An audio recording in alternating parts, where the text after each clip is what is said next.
Hey everybody, it's Jason Calacanis here, and I recently sat down with Ron Cook from Full Sail University. Now, he's the program director for their Innovation and Entrepreneurship Masters of Science degree, and this is a 12-month program, and you can find out more about it at fullsail.edu/twist, fullsail.edu/twist. And we started by talking about the purpose of their program, so please enjoy. So let's talk a little bit about entrepreneurs. You have a course in it and a program. This is a master's degree. What do students get if they take this program, and who is the program designed for? Yeah, the purpose of the degree program is to take someone from an idea to launch in a 12-month period. So it's oriented specifically toward people with some idea they want to do a startup. So we're going to shepherd them through that process, and at the end, we can't obviously force them to start, but they'll be prepared to start their business at the end of the program. And how does the program manifest itself? Do they come to a physical location, or this is all virtual, right? This is all online, so anybody can take it from anywhere?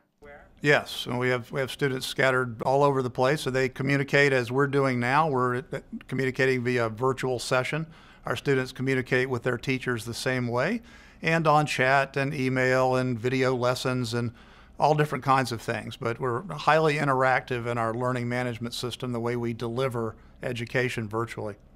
So the big criticism about teaching entrepreneurship is some people say, hey, you can't teach it. Either you're an entrepreneur or you're not. Do you buy into that, or do you think it can be taught? I suppose you think it can. Well, obviously there's been a lot of research I'm sure you're aware of in terms of whether these entrepreneurs are born or made, nature, nurture, all that sort of stuff. And people have very strongly held beliefs about their opinions about it. I think most people come down to the idea that it's really a mixture of both, and there are certain traits and characteristics that are indicative of people that might have a greater propensity for entrepreneurship, and then other things that we absolutely can teach. So it's a blending of the two things. I could think of a lot of different traits that I would look for in an entrepreneur, and then I would try to teach to the things that they don't have. And is the program that you run directed at people who are coming out of college with their, let's say, undergraduate degree and want to get a master's in entrepreneurship? Or is it somebody who's been working for 10 or 15 years, but maybe in a big company in like a mid-level position and maybe never learned what it means to be an entrepreneurship? Is it people like making a career change? It's a combination of both, and we have people that have just graduated from another four-year college or university. We also have people coming back from business where they have a burning idea and they'd really like to make that a reality, and that's why they come to us. Why would somebody go to get a degree as opposed to, say, just starting a startup? Yeah, well, I think there are a couple answers to that. One is that the role of colleges and universities is to provide these entrepreneurs, these innovators, with the business literacy they're going to need in order to properly execute their idea. And I don't have to tell you, you know better than I do, that the number of business failures, entrepreneurs go out, start, and fail. There are a variety of different reasons for that. But if we can provide the business literacy they're going to need, and by that I mean finance, the law, marketing, etc., then they'll certainly have a better chance of success. It's still going to be tough. I think a second reason is that some people like the structure. I'm here, I want to get to here. In terms of launching my business, we have a systematic way to do that. We follow the lean startup approach. And I think they feel comfortable with that because they know where they are, they know where they want to be. And then finally, which is the thing I like most as an educator, we create what I would call sort of a safe laboratory environment. And it's a great place to test your hypothesis, check your business model, test it on other people. We put you in business scenarios using case studies and other things. You make decisions, and in our environment, at the university environment, it's okay to fail. It's okay to make some mistakes. If you were actually doing a startup, that little hiccup cost you, $100,000. So let's talk about what characteristics of entrepreneurship you think are important that people need to develop. What are the core skills there, or the core traits? Okay, well, I would say if we wanted to start with the ones that I would suggest are innate, that people actually need to either have or not have, that we probably can't impact as much as others, would have to be the ability to stomach some risk, to be able to have some not to be risk averse. If people are risk averse genetically, they're not likely to be entrepreneurs. They have to tolerate some level of ambiguity. You know, in entrepreneurship and especially doing startups, things aren't going to fall together, you know, in a sequential order. We all know that. So they have to be able to handle that. And there's, you know, a lot of talk here about not just having the cognitive capacity to understand things and execute things, but to have that fluid intelligence, that ability to absorb concepts and actually implement them, use them. I believe, as you've said in the past, you know, that they get it. Yeah. Because they can actually take something and incorporate it immediately. You know, desire, passion, all those kinds of things. That's sort of a part of your genome. Yeah. You know, I believe, and it's hard for us to really significantly impact those. We can, I believe, through practice. But if we look at skills we can develop, we develop those business literacy skills, and we teach financial concepts and principles, and we teach marketing concepts and principles. We teach legal issues, everything from intellectual property to proper forms of business formation, and so on and so forth. So we can teach to those. The other thing I would have to say, I think we can teach people to have better interpersonal skills. Now that's That's critical. one of the things. Yeah, absolutely. Oh, very important. I have to say, I think like the risk tolerance thing is such a key thing, and the tolerance for ambiguity.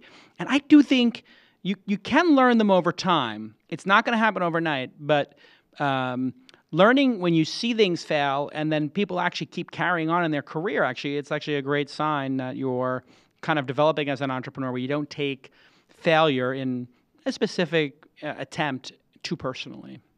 Yeah, absolutely. We need positive thinkers. People, somehow their brain is wired that way. They always see it as half full, not half empty. They persist even in the face of occasional failure. They won't give up. And of course, the interesting thing is those same traits can actually work against an entrepreneur if they're unable to pivot when they need to pivot, because they're so persistent and so positive thinking, and maybe the market's telling them something else. So it can work both ways.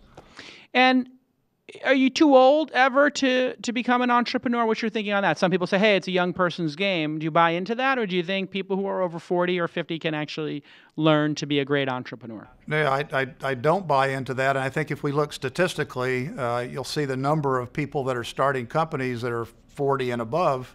It's not like everybody right out of college is going out trying to do a startup.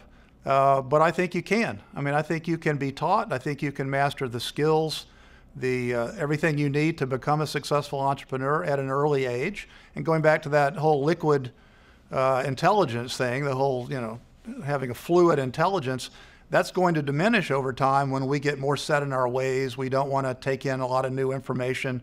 So, you know, the younger entrepreneur sometimes has an advantage in that regard, willing to try new things. Yeah, I mean, being naive and not knowing something can't work could lead to you actually figuring out how to make a non-traditional approach work. And then all this, I have to say, you know, this whole concept that it's a young person's game, we're seeing over and over again 35, 40, 45, 50-year-old entrepreneurs come into the space with a great idea, a lot of doggedness, you know, maybe a little battle scars from their previous gigs, and they make it work. So I don't buy into this like it's a young person's game just because some of the outliers have been 19 or 20-year-olds. I think a 40, 50-year-old might have a great amount of information and knowledge and experience under their belt to make it work. Yeah, completely agree. And those people would have a little bit more confidence, you know, might carry themselves in a different way, might have a better network, a support network that a younger person might not have yet developed. So there are positives for both. Do you see a certain type of position result in people wanting to be an entrepreneur and joining the Full Sail Entrepreneur program, i.e. a salesperson or an operations person, accounting person, a technical person? Who joins? What positions excel? I think what they have is I'm not trying to avoid the question, they have what I would just call a little bit of a spark. They have something that they think is an idea. They want some validation to find out, is this just a hobby that I think could be a job and ultimately an entrepreneurial idea? Is it something that can really be developed? And one of the things, of course, that we teach, using, again, a more of a lean approach, is we want to make sure they understand the only people that can really validate that business model are their potential customers. So our entire instruction is around a very customer-centric model where we need to get validation from the people that are really going to make us successful. So building a minimum viable product and actually talking to customers. I mean, these are some of the best practices in lean startup and just startup best practices in general. You kind of bring these people in and force them to face the scary concept for a lot of people of actually talking to a customer and asking, do you want this? And giving them the product and seeing if they actually are willing to pay for it. Yep, absolutely. And what we do as educators, we try to ease them into it for exactly the reason you just said. It is sort of scary. So what we tell them to do when they tell us their idea, we start to flesh it out a little bit and take that approach. We want them to go talk to first their families, their friends, their fellow students, non-risky. You're not talking to perfect strangers. And then, to be honest, pretty soon after that, we do have them go out and talk to potential customers, and they're surveying them and talking to them and showing them what they're intending to do, showing them that minimum viable product, as you said, and getting their feedback. And as you know, it's just an iterative process. It just continues to evolve. How many hours a week does a student in the entrepreneurial program need to put in to be successful? Is this a 5-hour-a-week thing or a 50? Just purely on their schoolwork and assignments, not including developing their business on their own, which is a whole different thing. They're going to be putting in 20 plus hours a week with direct online instruction, working on assignments, turning in things, doing presentations, learning how to refine everything from here's my business model, now let's do that in one page, now let's do it in one paragraph. Let's put it in 140 characters or less. Can we be that succinct? These are all great things. I mean, it sounds like a great program. And so you're going to put 1,000 hours in 12 months minimum. It is rigorous. And again, in the online environment, these students are very likely to have jobs, families, other responsibilities. So working in a master's level school program around their personal lives is quite an undertaking. And this is a relatively new program you're doing at Full Sail? Yes, it just started a little over a year ago, so we're starting to see graduates come through now. We're very excited about it. If people are interested in joining the program at Full Sail, and I hope they go take a deep look at it because, hey, listen, there are specific techniques, and these are the techniques of the lean startup that you've heard us talk about on the show many times. Where would they go for more information? They go to fullsail.edu, and they'll get information about any of the many degree programs that are offered. All right, Ron, listen, this has been a great discussion. I really appreciate you guys supporting the program, and good luck with the program. If you ever need a guest speaker, I'm always available on GoToMeeting. Would love to meet the students or take any questions from them anytime. Cool. We'd certainly love to have you, and thanks again for having me.